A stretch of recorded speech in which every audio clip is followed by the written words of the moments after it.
কাকা মেন আবার সমস্যা কি কি হয়েছিল আগে বলো তো আমাকে। মেন সমস্যা ছিল রেসটা আপ ডাউন করতো প্রচন্ড, হ্যাঁ বন্ধ হয়ে যাওয়া হয়তো। হ্যাঁ নজল যেরকম খারাপ হয় না, হ্যাঁ হ্যাঁ হ্যাঁ। নজলটা খারাপ হয়ে গেছিল। আচ্ছা হ্যাঁ, তারপরে? শেষে এমন হয়েছে যে স্টার্ট হয় না, একটু হ্যাঁ স্টার্ট হয়ে বন্ধ হয়ে যায়, হ্যাঁ আরও বন্ধ স্টার্ট হয় না। হ্যাঁ তারপরে নজল খোলা হয়েছে, নজল খুলে সার্ভিসিং করা হয়েছে, নজল ওর ভিতরে রাখা আছে। আচ্ছা নজল সার্ভিসিং হয়ে গেছে তো। হ্যাঁ, তারপরে বলো। তারপরে ওই নজল নজল যখন লাগানো হবে তার আগে ঘুরে দেখা যাচ্ছে ওইটা, হ্যাঁ যে ওটা পুলিটা সম্পূর্ণ ঘুরতেছে না, আচ্ছা পুলিটা আটকায় যাচ্ছে। হ্যাঁ আটকায় যাচ্ছে অর্থাৎ এখানে পিটাপিটির জন্য হয়তো কোনো কিছু খুলে টুলে আসে ভিতরে। এবার পিটাইছে কে? কোথায় কোথায় পিটাইছে? ইনজেক্টরের মধ্যে লাগা পিটাইছে তো? এই যে এইখানটা ইঞ্জেক্টরের মধ্যে আচ্ছা পিটানো আচ্ছা হয়েছে আচ্ছা আচ্ছা চারা দিয়ে। আচ্ছা তাইলে এখন পুলিটা ঘুরে না, হালকা পুলিটা ঘোরা দেখি।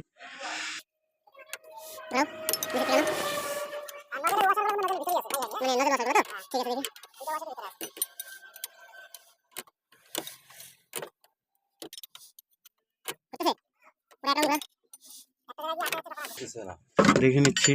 ব্যাটারিতে সেলফ মারলো, ব্যাটারি এখান থেকে আটকা যাচ্ছে আর সেলফ আর দম পাচ্ছে না, লক হয়ে গেছে তো? লক হয়ে আছে। লক হয়ে গেছে না? হেড খোলো এখন।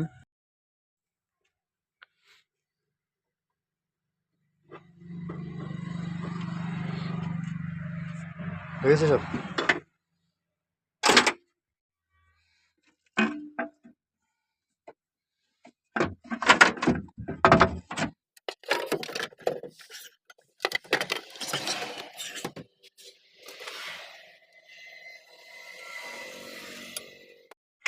টাইমিং কভারটা বের করলাম, তো এখন একবার ইঞ্জিন এক রাউন্ড ঘুরিয়ে দেখব যে কোথায় গিয়ে লক হচ্ছে। তো সম্ভবত ইঞ্জিনের পিস্টন উপরের দিকে হেডের ওখানে গিয়েই লক হচ্ছে। তো তবু একবার এখানে ঘুরিয়ে দেখব কি হয়, কারণ আমার মনে হচ্ছে এটা ইঞ্জেক্টর যে খুলছে, এই যে দেখো এখানে লক হয়ে গেছে, দেখতে পাচ্ছ? এটা উপরের মানে উপরের দিকে ওঠার সময়, পিস্টন উপরের দিকে ওঠার সময় লক হয়ে গেছে। আবার একটু ভালো করে দেখে নিই। সেম উপরের দিকে যখন উপরের দিকে ওঠাচ্ছিলাম পিস্টন, তখন এই যে এখানে গিয়ে লক হয়ে যাচ্ছে। তো এটাকে আবার মানে এক রাউন্ড উল্টাভাবে ঘুরিয়েও দেখবো আমরা, উল্টা দিকে ঘুরিয়ে নিচ্ছি। তো এটা আমার মনে হচ্ছে যখন ইঞ্জেক্টরটা খোলা হয়েছে, তো 1 নম্বর ইঞ্জেক্টর আগে বের করেছিল, 2 নম্বরটা পরে। তো এটা ইঞ্জেক্টরগুলো পিটিয়ে পিটিয়ে বের করছিল। তো 1 নম্বরে কী হয়, 1 নম্বরটা কী হয়েছিল, ওনারা হয়তো যে বের করেছে, তো আমি যেরকম বের করলে 1 নম্বর বের করলে 2 নম্বরের সময় 1 নম্বরে কাপড় দিয়ে দিই। তো এটা কাপড় দেওয়া হয়নি, যে কারণে যখন 2 নম্বর পেটানো হয়েছে, যত ধুলাবালি ছিল টোটাল পিস্টনের ভিতরে ঢুকে এই লকটা হচ্ছে।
এই যে কারণে পিস্টন আর উপরে উঠতেছে না। ইঞ্জেক্টর খোলার পর এই যে দেখতে পাচ্ছ, আমি স্পষ্ট দেখাই দিচ্ছি তোমাকে, যে কারণে এই যে লক হয়ে যাচ্ছে, এখানে এসে পিস্টন আর উপরে উঠতে পারে না। দেখাতে পাচ্ছি ভালো করে? হ্যাঁ, এই ভুলের কারণে আজকে টোটাল এই গাড়ির হেড নামাইতে লাগলো আমাকে। ছোট্ট একটা ভুল, ছোট্ট ভুলে আজকে এই যে এরকম খেসারত দিতে হয় গাড়ির মালিকদেরকে। গ্যাস কিট লাগবে, ক্র্যাঙ্কশাফটার লাগবে।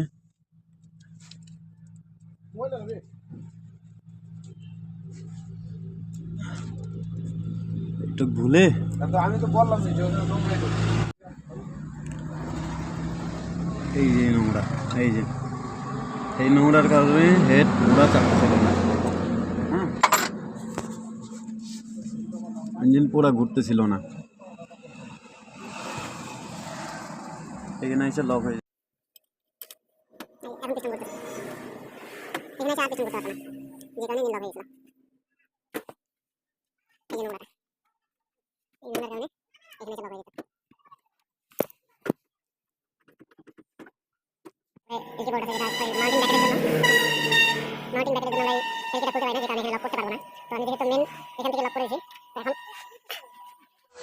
এই যে দেখতে পাচ্ছ এটা কিভাবে খাই গেছে। তো এটা খাইয়ে যাওয়ার কারণে হাই প্রেশার পাম্প সেরকমভাবে তেলের প্রেশার মারবে না। আর এই যে এখানে লক হয়, এখান থেকে লক করে আমরা এটাকে টাইমিং মিলাইতে পারবো। তো যেহেতু আমাদের, আর এই যে এটা খাওয়া, তো এটার কারণে হাই প্রেশার পাম্প তেল সেরকমভাবে প্রেশার দিবে না। আর হাই প্রেশার পাম্প তেল সেরকমভাবে প্রেশার না দিলে গাড়ি মিস করবে, গাড়ির পিক আপ প্রবলেম হবে।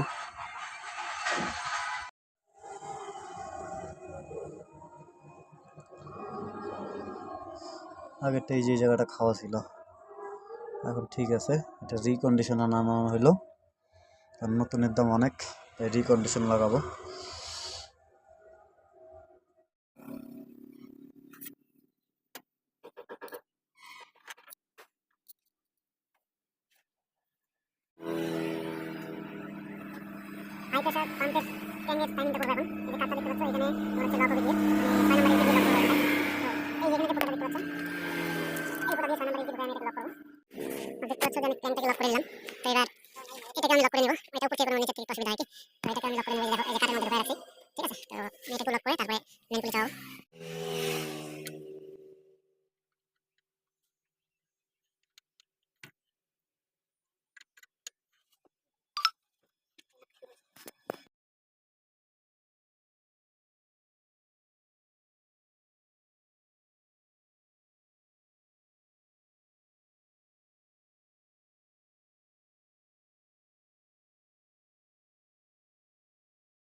আমাদের হেডের কাজ কমপ্লিট হয়ে গেছে, তো হেড ফিটিং করে দিয়েছি, টাইমিংটাও কমপ্লিট হয়ে গেছে, টাইমিংও করা হয়ে গেছে।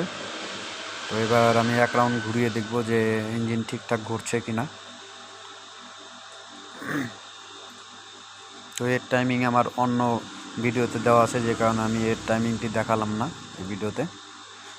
তো এখন দেখতে পাচ্ছ যে একদম পুরো ফুলফিলভাবে ইঞ্জিন ঘুরে যাচ্ছে। টাইমিং কভার লাগানো হয়ে গেছে হেড, আমি একবার কমপ্লিট টাইমিং করার পরে একবার ভালো করে ঘুরিয়ে নিতে হবে, কারণ অন্য কারণেও দেখা গেল লক হয়ে যাচ্ছে কিনা, এই কারণে টাইমিং কভার লাগানোর আগে একবার ভালো করে ঘুরিয়ে দেখে নিচ্ছি। আরো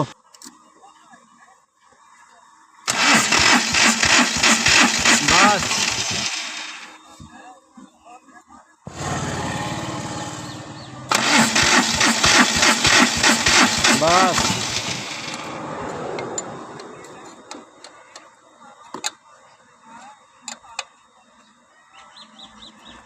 মারো,